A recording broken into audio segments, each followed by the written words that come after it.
Welcome to the ring. Happy Monday. A very good evening to each and every one of you, wherever you're joining us from. Welcome to the ring. This evening, it's all about what's happening in Parliament among some other issues that we are going to raise tonight. But as you come on, we always ask that you share the live stream and let us get persons on board, and we will start what we have to start in just a little bit. But as you come on, you guys know we always ask that you share the live stream. It is so nice to see so many of you. How did you guys spend Christmas? I am eager to know that. How did you guys spend Christmas? Cynthia Henry, good evening to you. Karen Fresco, a very good evening to you. Isola Allen and Deborah Simon and all the other persons, a very good evening to you guys. As you come on, Rashley Ford, good evening to you. Let us know where you guys are joining us from. We would be very grateful to know that. Nadia James and Chevron Green, so many of you guys. Isola Allen is watching from Barbados. I hope I'm pronouncing that name correctly. But we are so grateful, guys. We always say, the only thing we ask you guys for is to pay the price of admission, which is sharing this live stream. By the end of this broadcast, I'm hoping that I can see this live stream shared about 200 times, and that will be sufficient for us. I see hundreds of you who are joining us, whether it's on Facebook, whether it's on Twitter, whether it's on YouTube. We see so many of you guys joining, and we know some of you come back to Twitter a little later on in the evening and watch our video. Click that retweet button, click that like button. We know some of you are going to be joining us on YouTube. We do have a page on YouTube. Look for Sherry Duncan on YouTube and like that subscribe button so that you're always notified when we're on if you're on YouTube. And guys, our Facebook family, a very good evening. How did you guys pass Christmas? How do you guys pass Christmas? I had a very, very quiet Christmas at my end, just the way I like it. Just the way I like it. And I know it was the same for so many of you. But while it was that way for most of us, it was not that way for all of us. And I'm always reminded of how grateful we are for the peace that we have. I see people who are joining us from North 𝗪𝗵𝗴. Let me see if I can capture that. I have Sharon Mercurius, who is joining us from North 𝗪𝗵𝗴, or Sharon, Joylyn Cook, and Romeo Sinclair, watching from the Cayman Islands. Good night, Romeo, to you and the folks there in the diaspora in the Cayman Islands. I have somebody who's joining us from Bartica, Busja, who's joining us from Bartica. I have Karen Clark, and who is watching from New York. Good night, Karen, and all the others. And I have also Ivla Gordon, who is watching from, let me see where Ivla joining from, New Jersey. So great to have so many of you there. Oh, and Hardio, we see a lovely comment. Hardio Raj, we see a lovely comment there as well. We are happy to have you. Thanks for joining the live stream this evening. Thanks for stepping in the ring, folks. We are grateful to have you on board for the next perhaps 50 minutes or so. We are grateful to have you on board, folks, as we are here. You and I are here this evening. Karen Black and Elizabeth Trim, Bertlin Nelson, hope I'm pronouncing that name right, and Sean Bullers. But unfortunately, that has not been the situation for everyone. Unfortunately, that has not been the situation for everyone. And as we come on, we have a bit of sad news to report to you guys this evening. That even as we have life and so forth, everybody's not so fortunate. Now, this is the murderous Joel Rodriguez, the murderous Joel Rodriguez. And Joel, this past weekend, took the life of a woman and her daughter. They were hammered to death in Princess Street home here in Guyana. So we want to send our thoughts and prayers to the family of that young lady and her daughter. Right in Princess Street, this young man took the lives of those folks. This is Joel Rodriguez. I think he also goes by the name Yoel with a Y. Joel or Yoel Rodriguez, according to the news source that we picked this up from, I think it's 𝗪𝗪 brutally murdered this woman and her young daughter with a hammer. The police said they recovered a hammer and they also recovered a knife at the scene. And, you know, all this month, perhaps we have been talking about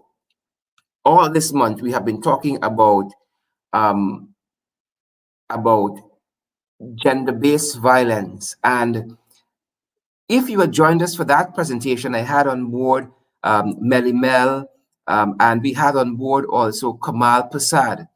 And one of the things I asked is whether or not the message of domestic violence is getting through, because we keep seeing all of these instances. We keep seeing all of these instances of these scumbags, these jerks, these murderous criminals taking the lives of our women folks.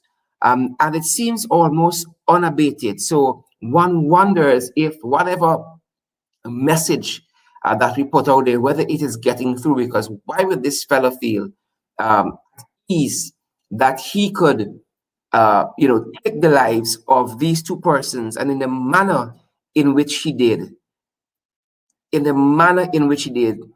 you know, it is frightening that this continues to happen. It is frightening that men believe that they can take the lives of our women's folks in this manner. And it is one of the reasons we have said, or I have said just this morning on my Facebook page, that we have to revisit the death penalty.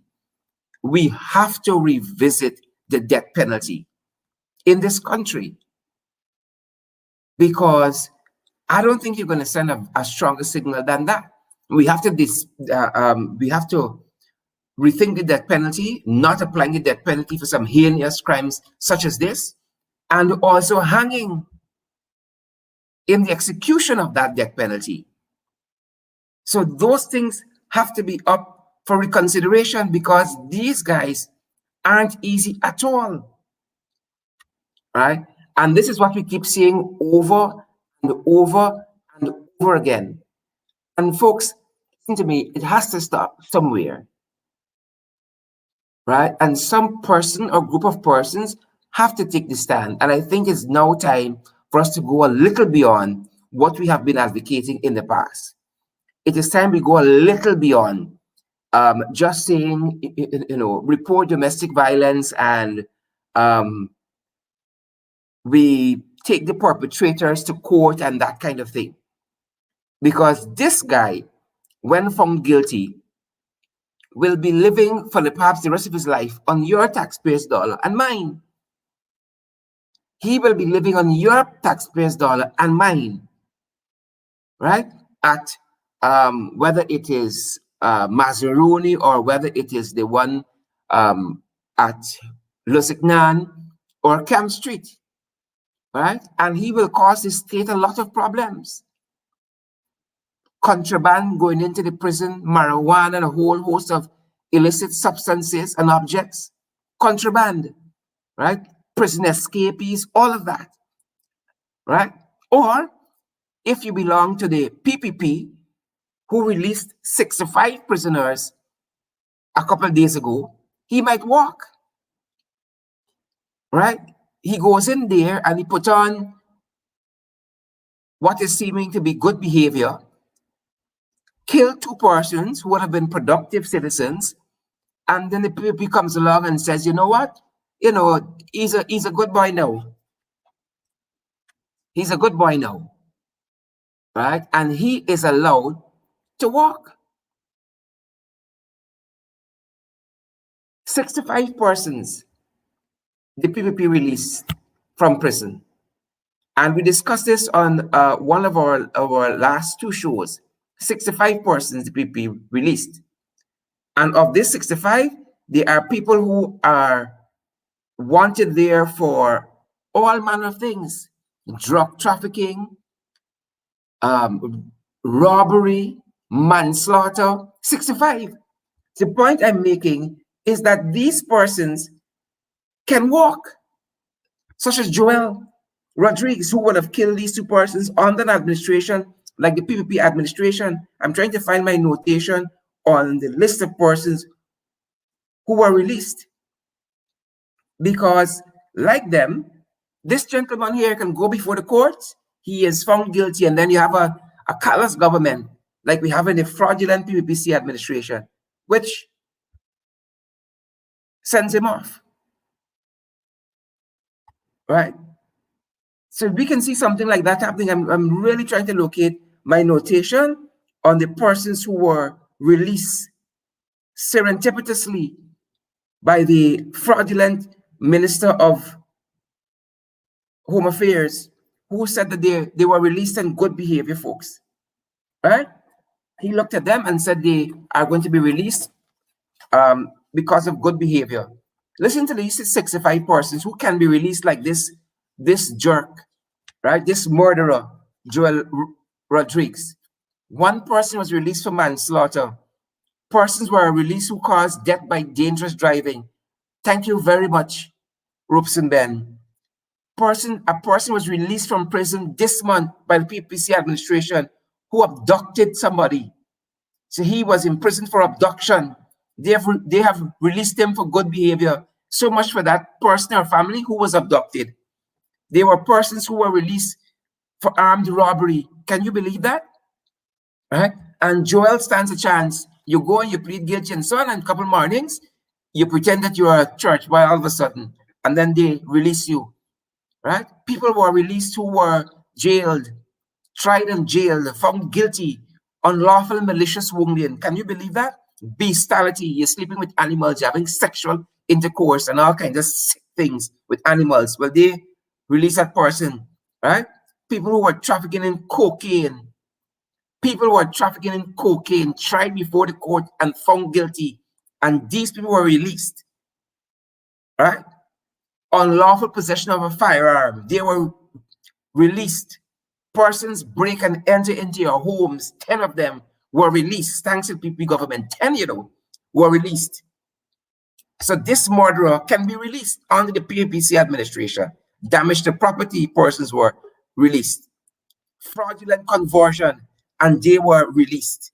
Escape from lawful custody. Well, they're not even waiting for them to escape anymore. They are just allowing them to leave.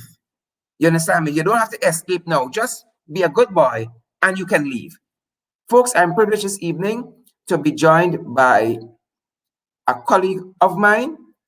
I want to welcome one of our MPs this evening.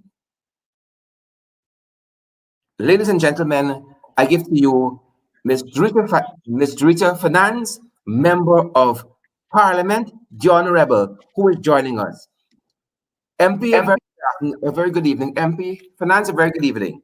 Hi, good evening, Sharon. Good evening to all the viewers. I was just pointing out the fact that, as you know, you were part of that conversation we had quite recently on gender-based violence or violence, depends on which school you went to. And the fact that this man, Joel Yearwood, would have murdered these two persons just over the weekend here, a mother and a daughter, hammered to death by this fella. And then we have a government such as the PPP who released 65 persons from prison just this month, just a few days ago. And so I was making the point that Mr. Rodriguez can be one such person in the future on the 𝗵𝗵 administration. You go into prison and you play a good boy, and then you got 𝗪𝗵 who says, well, all right, well, you've paid your debt to society, you haven't killed two persons, and now you can go. Well, that's the nature of the PPP, Sharon. Nothing surprises me with the PPP anymore. Everything that they do have a glaring consistency of corruption and all of these things. So I'm not surprised at all. But we would have been in Parliament today. You saw how Parliament was handled, how our questions were handled, and all of those things. So the PPP is not going to change today, tomorrow. They are what they are. Exactly. And as we're on that point, I want to bring in another of our guests this evening. Ladies and gentlemen, let us welcome our Chief Whip, the Honorable Christopher Jones. Welcome. And we have somebody else who is there. I'm not too certain. I'm not too certain these guys might be ready at that end. If he is not ready as yet, um, I am going to, yes, Ms. Finance. Yeah, I think he might be ready now. The Chief Whip looks as though he's still at Parliament. Working late. Mr. Jones, we were just letting the public know that there were several persons who were released this month from prison who were wanted for things like manslaughter and causing death by dangerous driving. You got abduction, armed robbery, unlawful malicious wounding, and a whole host of other crimes. So those persons can be released from prison under the PPP, including this man who murdered these women just over the weekend here, Mr. Joel Rodriguez, who killed this young lady and her daughter because of the kind of administration that we have in the PPPC.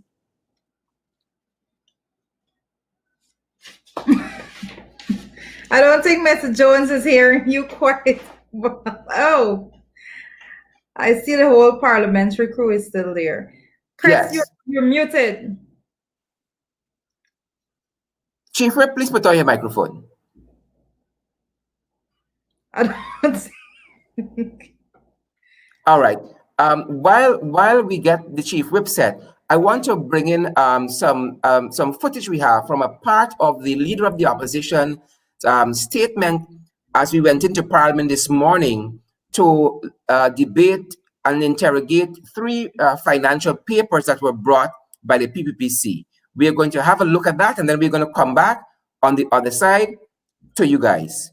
Good. So just take a look at that, and we're going to be right back, folks, on the other side with some comments.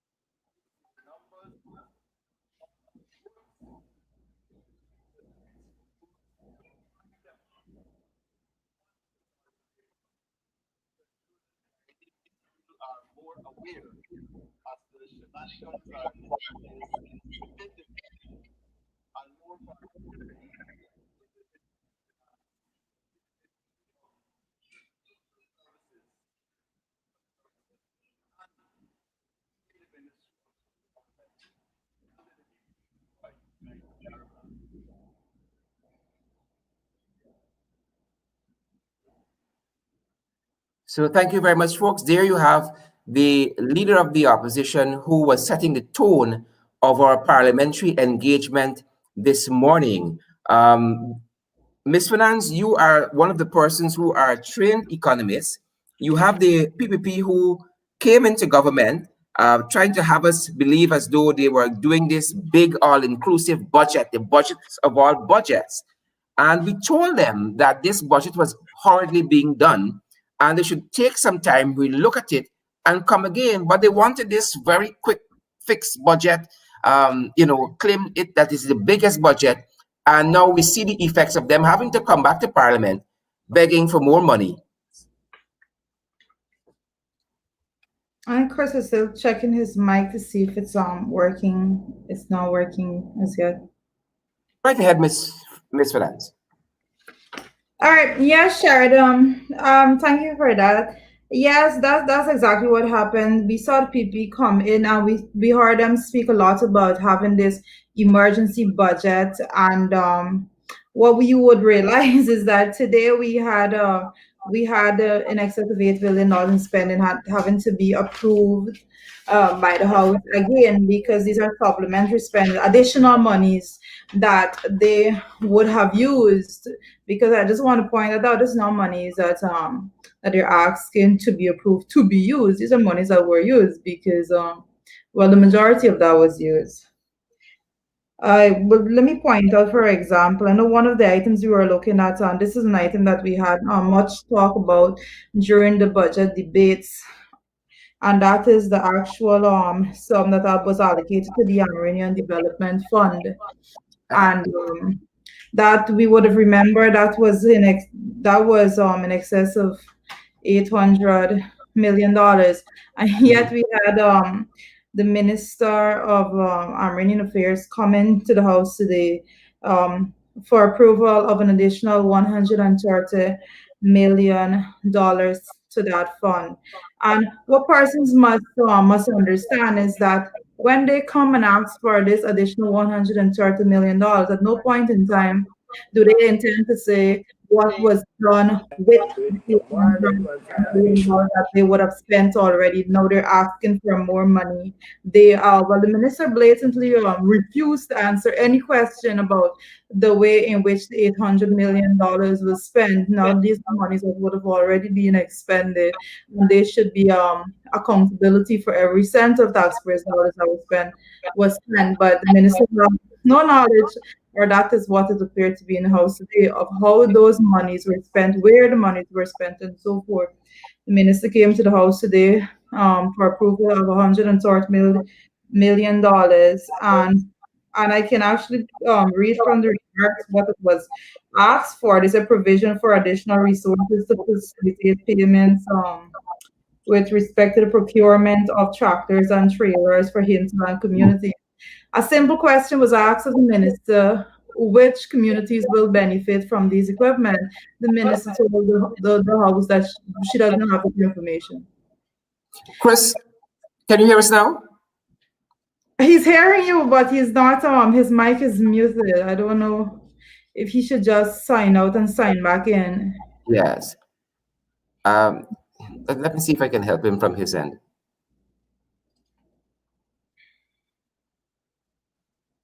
Chief Whip, can you hear us now?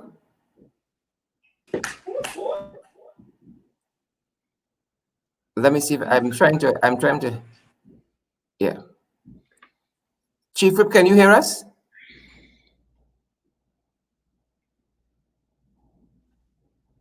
Okay, so MP Finance, one of the things that we looked at in bringing these bills at this point, what you call supplementary, I think, estimates, is the fact that they have to meet certain criteria. They must be urgent. They must be, of an urgent nature. Tractors 2 days before the budgetary period for the government ends cannot be urgent. Now, what you remember about today, and a lot of times these things are missed. Even persons that don't get an opportunity to view these sit-ins live and so forth would miss a lot of the discussion and the questions that are asked during these sessions. Now, one of the questions that were asked is that you're talking about these items being these monies being put to procure these items, and the question was asked at what stage is the procurement process at this current moment. And then the minister would have gotten up and said there was advertisement and there were tenders and all of these things, and then you see some efforts to backpedal on that bit of information put to the House, because it's clear if you were saying that you're bringing something to the House today is the 28th. The 28th of December, you have a matter of 3 days. And what are you going to do? What is this procurement process? Or have you already identified someone that is going? Because that is the only thing possible, that you already earmark somebody to give this contract to get these items. And this is the PPP. This is what we need to understand. This is the nature of the PPP. These things would have been highlighted, and I keep seeing Chris trying to comment, but I don't know what's wrong with this. Yeah, no, I'm literally no hearing you guys. Great. I don't know what was happening all the time. So, Chief Whip, we're discussing the fact that these bills are now coming. They claim they have the best budget, the biggest budget, and yet we have this need for more spending on the items that should have been focused on in a more holistic way since the first budget.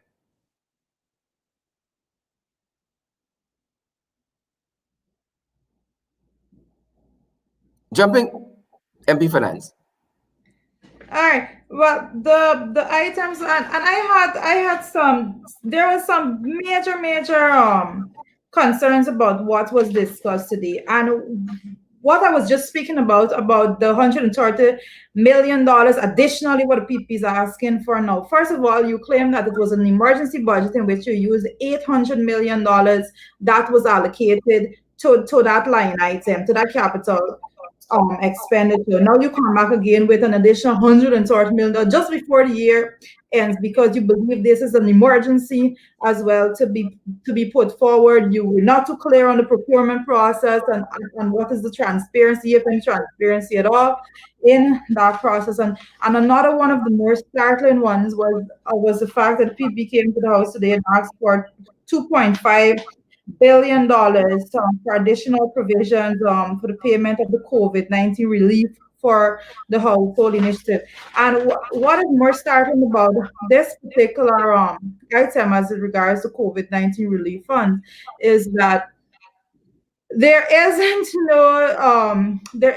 no defined set of data coming forward at this point in time as to how these monies are being distributed, the loopholes in the distribution mechanism that has been identified throughout the country. We keep hearing that this is an ongoing process and things will be worked out along the way. Yet we have at this point in time, when persons are coming to when the exercise is actually at Region 4 now, we see nothing Yeah, being done yeah, to correct yeah, the flaws of yeah. the system at this point. And this is very, very starting to be. Several Let me questions were put to the minister regarding those flaws, and at no point and in time. I want to pull in the chief whip on just that. Chief whip, Mhm. do you get the sense that that the PPP is prepared for governance, and so many of the questions that were posed to them, they did not seem to have an answer. Chief whip,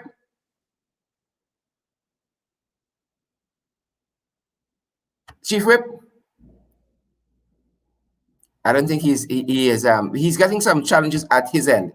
So Sherrod Jurita, I'm having a bit of audio problem. I'm not hearing Sherrod, but I'm hearing Jurita. So Chief whip, can you hear me now?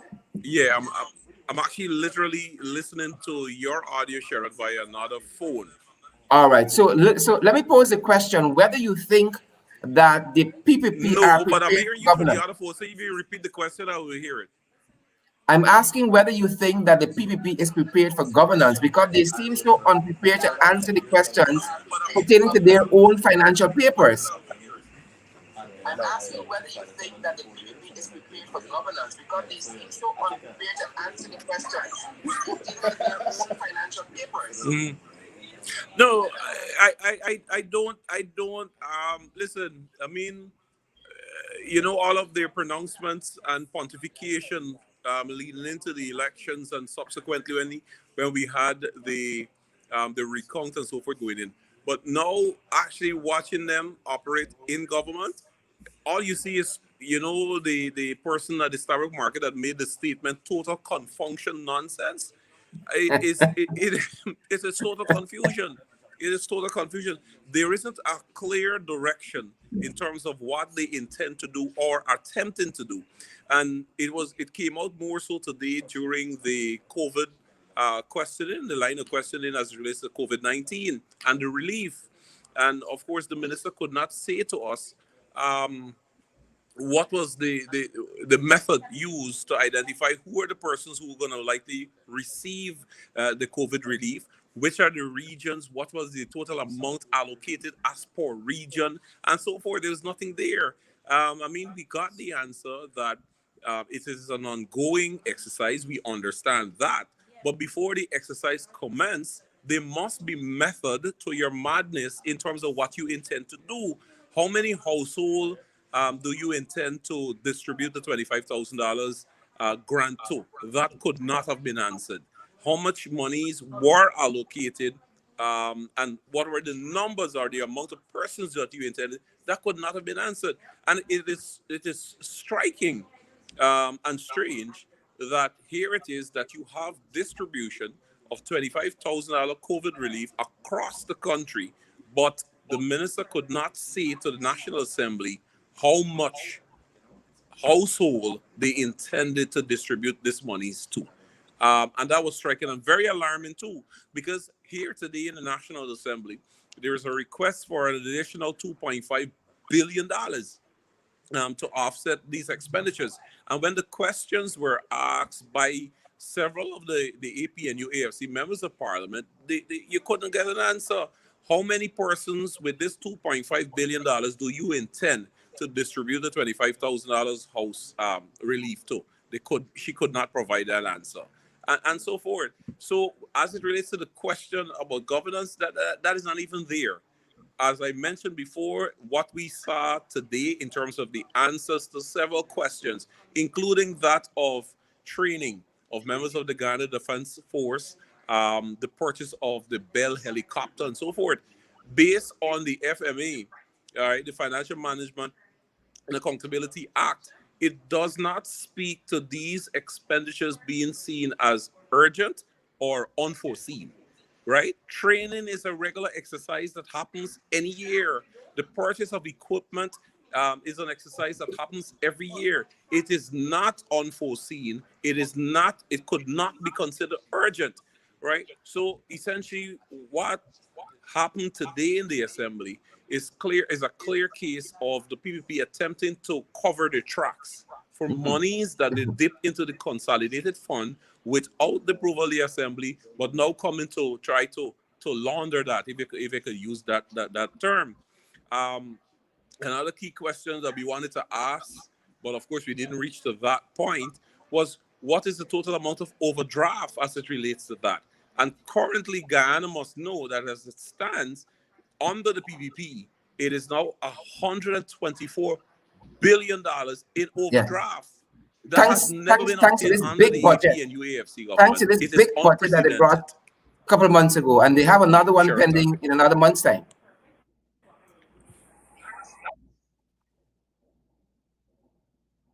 Chris, I think you might have the new chairman of the PAC, the Public Affairs Committee, the Public Accounts Committee. Is he in a position to speak this evening to say hello to the members of the public?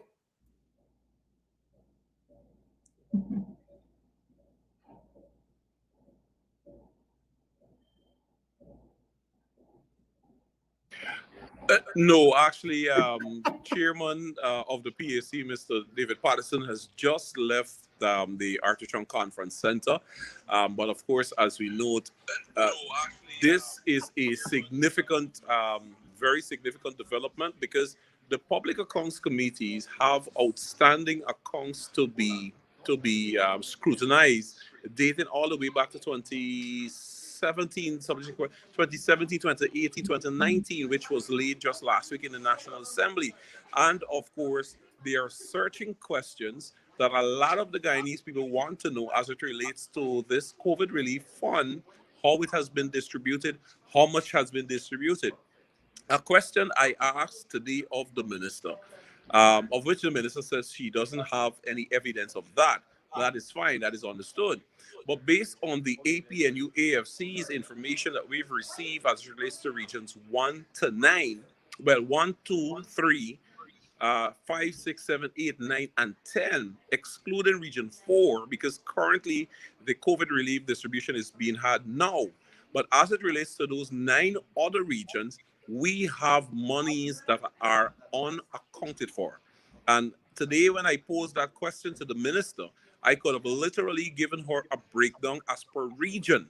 For example, in region 3, you have a total of about $7.6 million unaccounted for in that region. Region 1 stands at $3.2 million. Region 2 stands at $4.6 million. Region 5 stands at $4.8 million. Region 6 stands at $6.3 million. Region 7 stands at $1.8 million. Region 9 stands at $3.7 million. Region 10 stands at $6.8 million. Those are monies based on the APNU AFE information, monies that are unaccounted for as it relates to the COVID relief. So the question is being asked, where has those monies gone? So that is why the president has launched this investigation. Why I posed the question to the minister, wanting to know if that is what has occasioned 𝗪𝗵 to ask for the Auditor General to step in to do an audit as it relates to the COVID relief. So across the country, in those 9 regions that I mentioned, there are millions of dollars that are unaccounted for, that the COVID relief team cannot provide the answers to where those monies have gone. But here it is today in the National Assembly. We were asked to approve an additional $2.5 billion, of which we did, because recognizing the severe impact that COVID-19 has had on the Guyanese society across the length and breadth of this country. But of course, we first asked those searching questions, hoping to get the answers so that we could provide the general public with that. But of course, we made the approvals because there are persons who receive the pink slips. We were told that those numbers in about 16,000 plus persons, and we want to ensure that every Guyanese receive that COVID relief, even though small. I think it was MP 𝗪𝗵cie 𝗜ʰ that made the point that the APNU-AFC in government, as it relates to COVID-19 relief, we were looking at an expenditure per household of 100,000 Guyana dollars per household under the APNU-AFC government. Yep.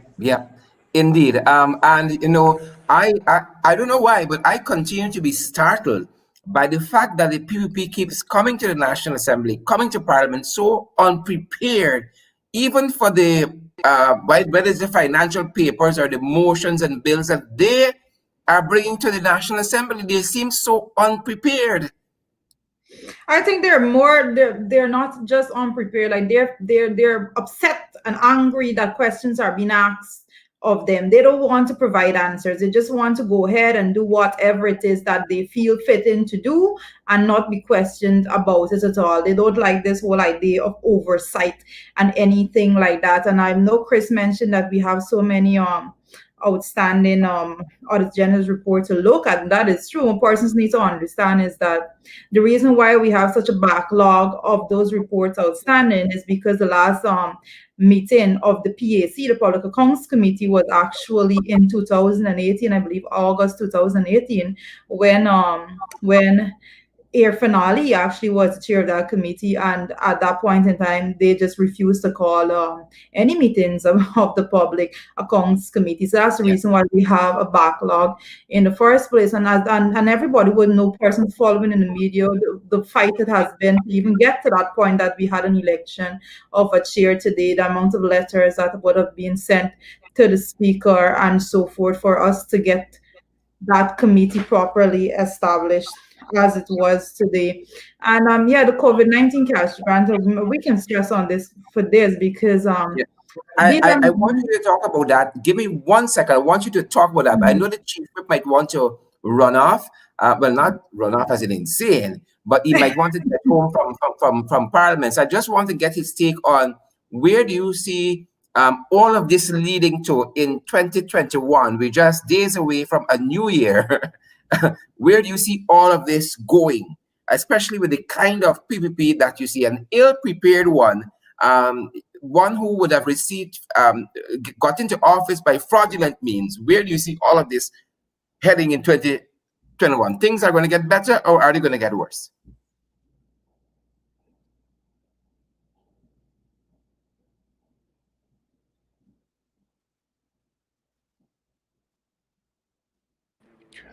No, there is a clear indication that there isn't any better to be derived from the PPP, and perhaps just a small part of this. I want to remind persons as it relates to the public servants in this month of December, as customary under the APNU-AFC government, that public servants came to expect an increase in salary, not a bonus. That when you go into the new year, January, February, that figure is still reflected in your salaries. So you were given additional expenditures that you could have spent with your family. we haven't even seen what could be considered a bonus. Now, the public servants, as the APNU AFC has always stated, are the backbone of this country. The public servants are the backbones, whether nurses, police, the military people, the staffers in the various ministries and government agencies and so forth. They keep the mill running. And as such, reciprocity for the work that they have been doing to keep this country afloat, you must give recognition for that. And of course, we always, as an APNU AFC government, we always want to ensure that we brought public servants' wages and salaries above what the standard of living wages. We wanted to increase that. And every year under the APNU AFC government, they have seen that increase in their earnings. We haven't even seen an attempt to give recognition to public servants during this year, 2020, in a pandemic. In a pandemic, none whatsoever. Not even a bonus. We heard or we saw that that memo that went around to the various government ministries that spoke about a $5,000 used to buy a tin of nuts and a box of biscuit and so forth. An insult. We consider it, the APNU AFC consider an insult to the public servants of this country, especially during a pandemic, of which we saw those frontline workers, for example, that went out their way, put their own life and risk and that of their families to protect us. And at the end of that, you have an administration that is in that doesn't even show them that reciprocity. So going into 2021, you know what, Chief? The PPP has already put their writing on the board. It is clear for everyone to see, right? It is clear for everyone to see. So I don't see any improvement, but there is a beacon light of hope. There is on the 18th of January where those election petition will be heard. And we are very confident, based on the information submitted by the APNU AFC, based on the information uncovered during the national recount exercise, that the APNU AFC was cheated. And of course, we await the ruling by the court on the 18th of January, and that will essentially set the tone. Guyanese had an opportunity to see what we came from, and that is the PPP. In terms of the wanton discrimination and dismissal of public servants, predominantly those of African descent. We have seen it across the country. The appointment of state boards without any member of the opposition sitting on that board. So if you wanted to find out if by chance the PPP changed their ways, in the last 4 or 5 months, we have seen clearly that they have not changed their ways, but they have gotten worse.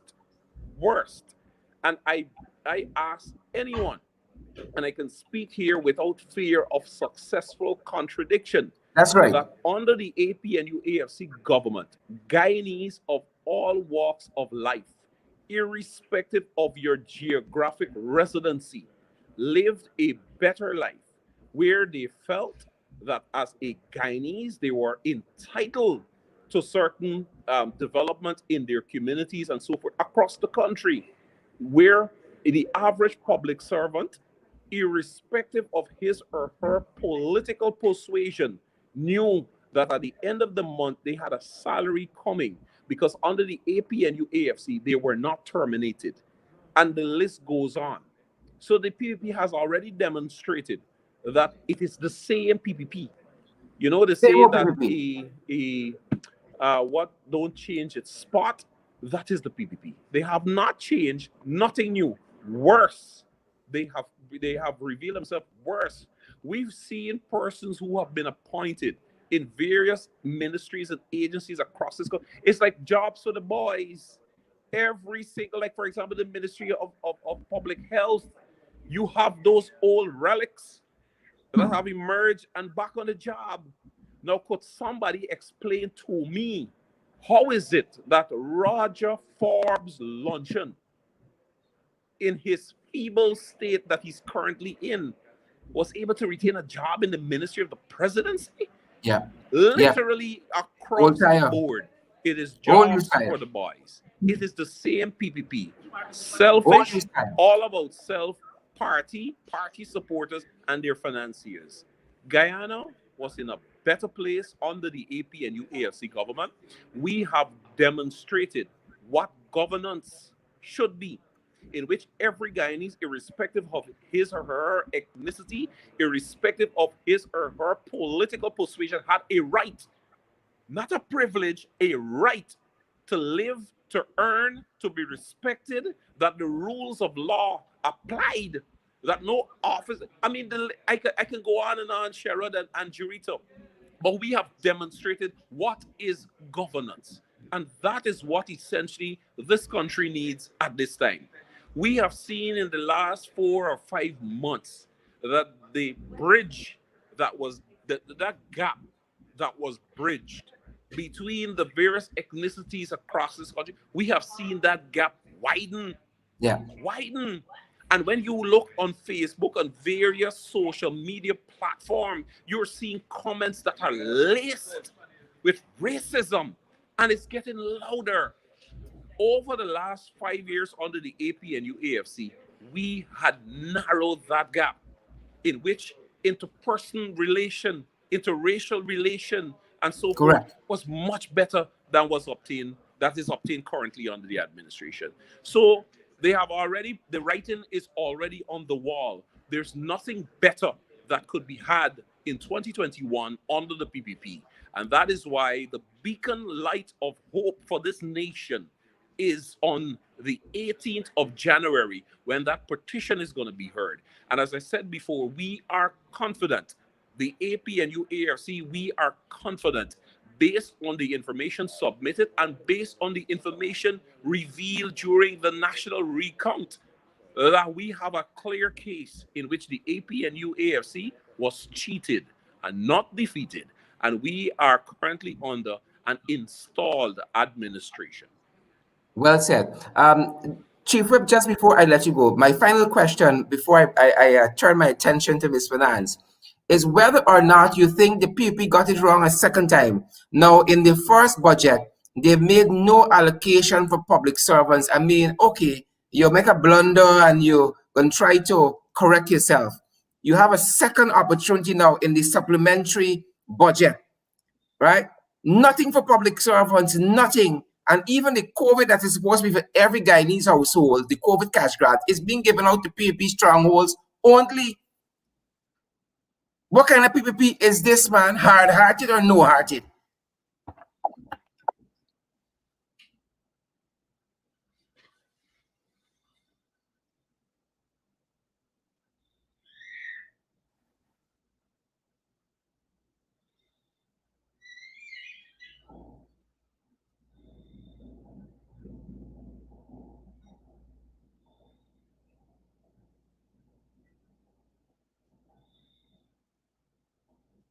Did you get that, Chris?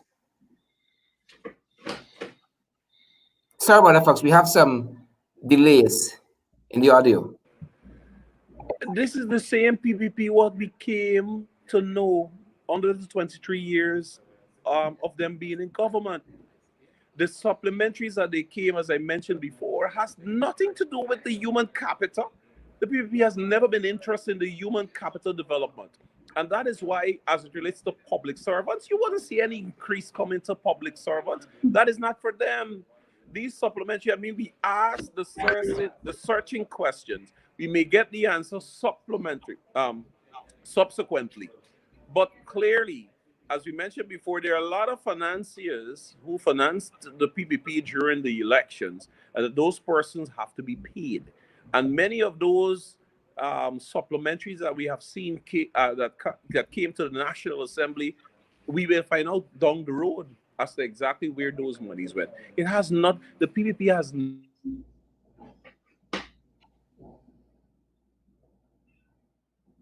we wouldn't see anything coming or anything going to public service. That is the last on their priority. Last on the priority. It's always been that way. we would recall that under their administration, that throughout the entire year, when you had labor unions probing them to come to the bargaining table, collective bargaining as it relates to public service and increases in salaries, you get the fancy footwork for them for the entire year. And when it came to December, they will announce a 5% increase across the board. You remember that? Yes. Across Yes. the board. And that Yes. has been their modus operandi. It is only the APNU AFC government under the stewardship of President David Granger that every year public servants saw an increase in salary. And I dare say a significant increase in their salaries, because as a government, their first priority is development of the human capital, public servants, and so forth. You wouldn't see that under the PPP. It's never been that way. A lion, is it a jaguar or whatever, doesn't change its spot. Yeah. You know, it Yeah. doesn't change its spot. They are not in a Jaguar. Audio. There's an old cab horse. MP Jones, we want to thank you, Chief Whip Jones, for stopping by this evening. I know you got to get home, so we're going to let you go. And I'm going to continue our discussion with the capable Member of Parliament, Ms. 𝗪𝗏. Ms. 𝗪𝗏, you can jump in right there. Let's see if we know this delay.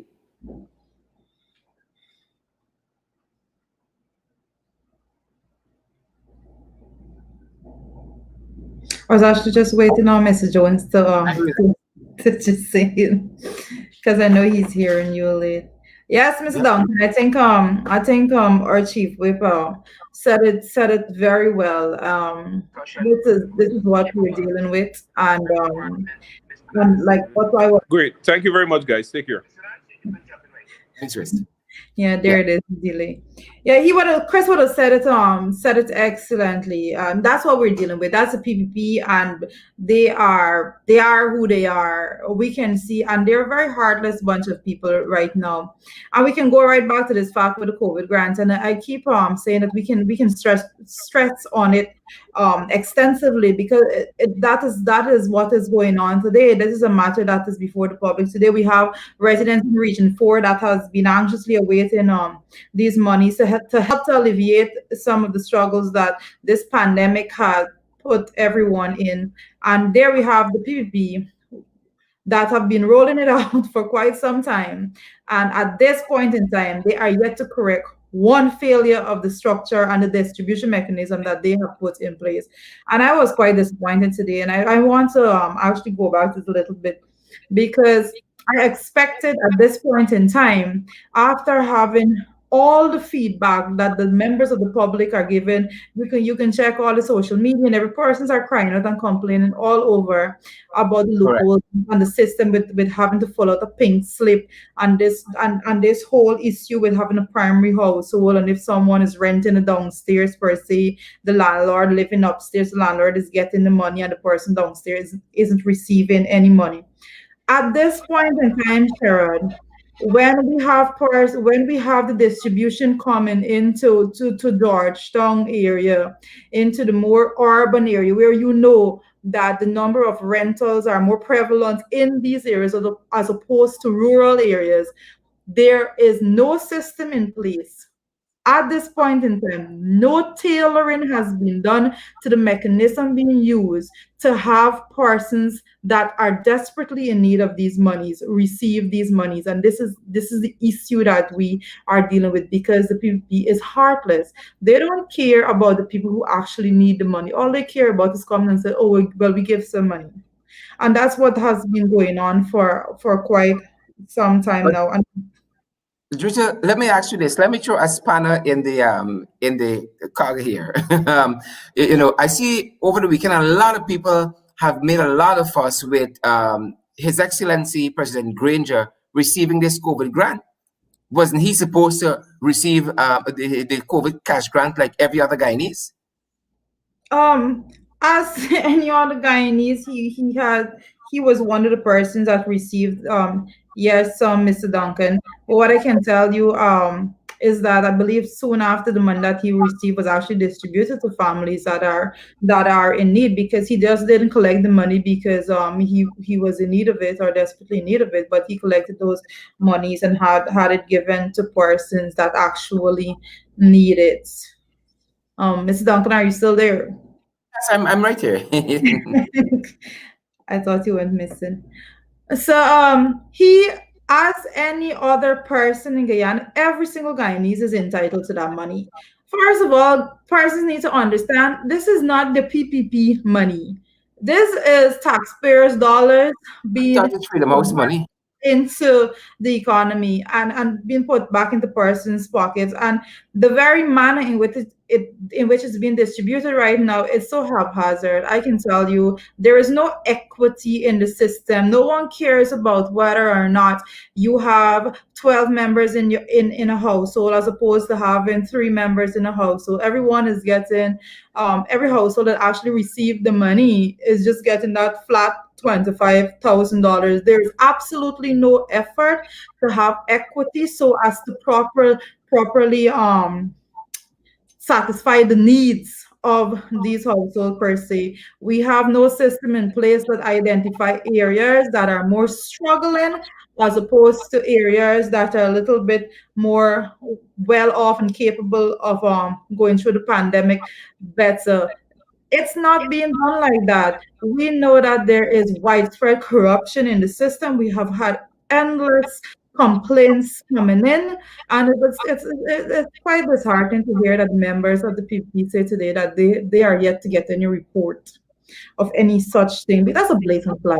Yeah. I mean, when Yeah. we were in national assembly, lie is not a word you can Well, use. if that is true that they have not been getting any reports on this matter, it tells us that the ear are not to the ground and that they're not doing their work, because it is widely known that the PPP have skipped APNU, what they perceive to be APNU strongholds. They have skipped streets or whole communities that they perceive to be APNU strongholds. And the people are talking, and the research that we're doing also and reaching out to the people tells us that there are lots of families and households who have not received the COVID grants, who the people know they were in the area and they've just passed their houses.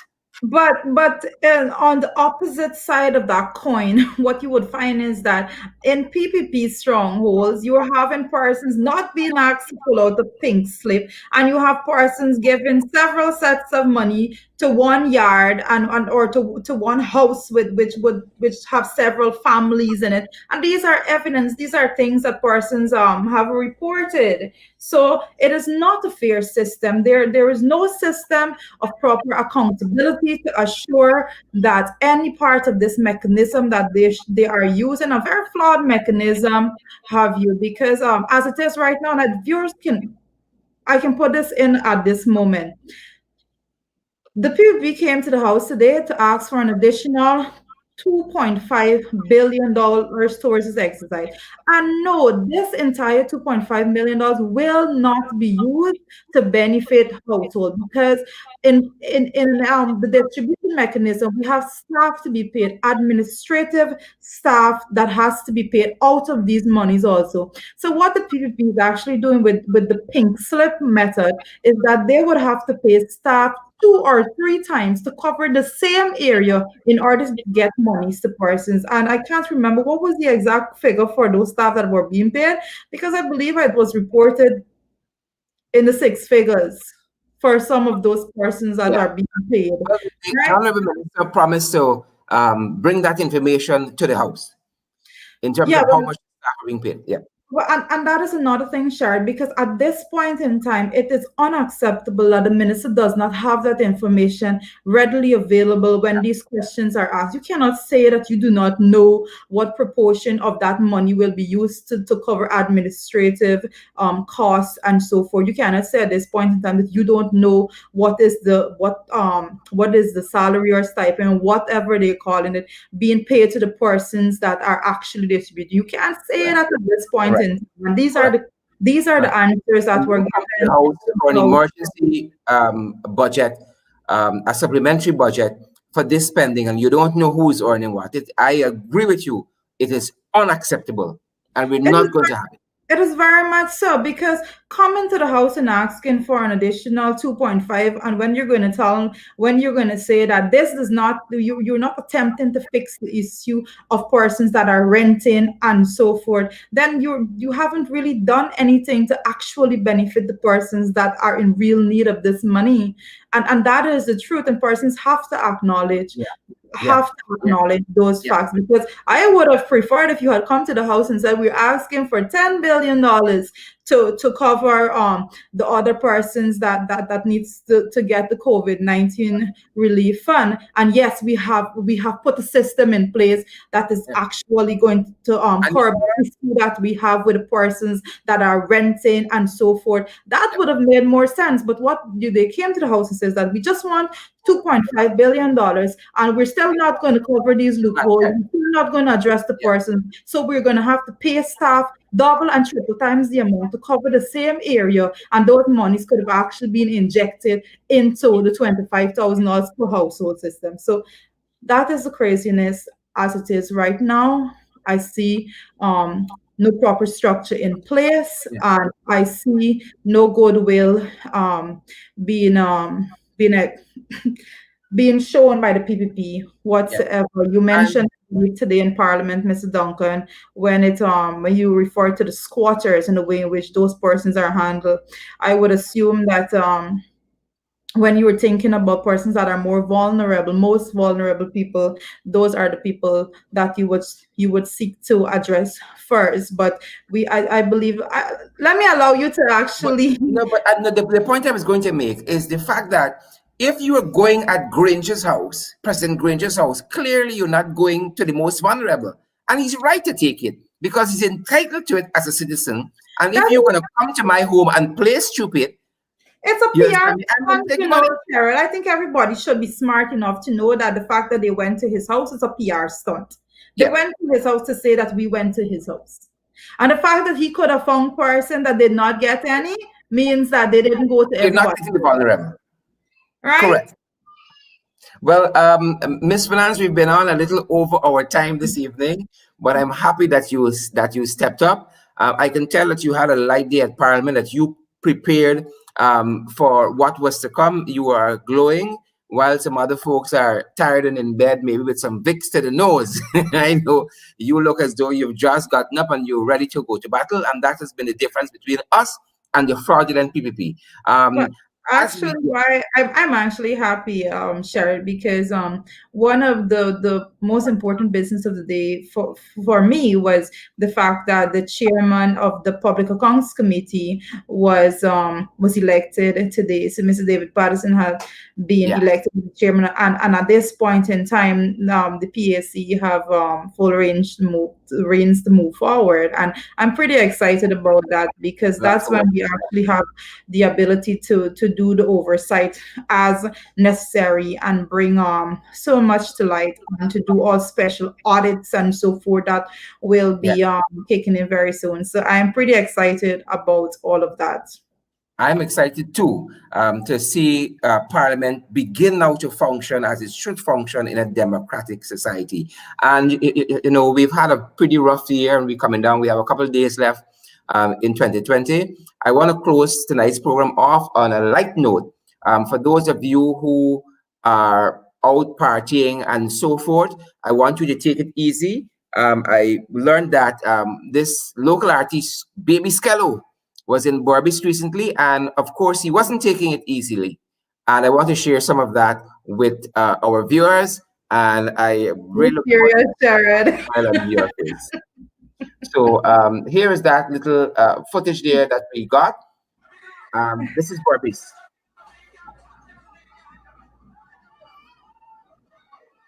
There's some humor to close it off. I don't know. I must say, if I could share it.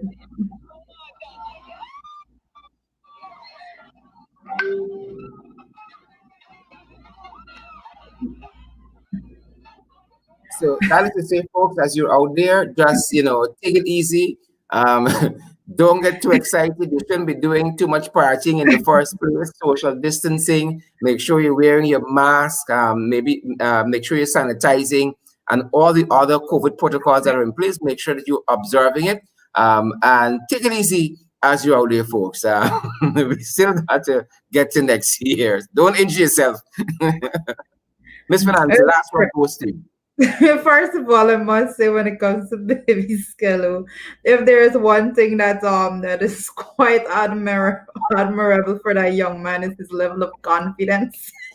Yes. Because some Yeah. people have half as much confidence over the possibilities. Yeah. The government MPs could use some of that spunk. Shari, thank you for having me on tonight. I know the viewers, thank you for listening. We're here. We're going to continue to fight. We have the election petition that's coming up. We're very, very, very optimistic about that case and so forth. So continue to be with us. Continue to follow, and we will be doing all the fighting that we could, well, inside this ring and outside the ring as well. So I know it's coming on to the end of the year. I don't think I'm going to be on here. So I just want to wish everybody a very blessed 2021. I know 2020 was tough. It was hard. It was the battleground. And let us just keep our fingers crossed and go into 2021 with all the optimism and positivity that we can harness. And that's about it, folks. Thank you for everything that you do on a daily basis to keep this country moving forward, because without you, Guyana would be nowhere. Yeah, you were talking. I'm trying to read some of the comments, so my eyes might look as though I am being distracted. It's the comments I'm looking at there, folks. Even though we didn't offer you the link this evening to get into the ring, we hope that when we do, you have the testicular fortitude to do so and the intellectual aptitude. Until that time, we're going to see you guys very soon. Tomorrow night, right back here, same time, same place. Miss Finance, thanks for keeping me company, along with the Chief Whip, Christopher Jones, MP both. Thank you, guys. Thank you, Miss Finance, again. And bye, Sharon.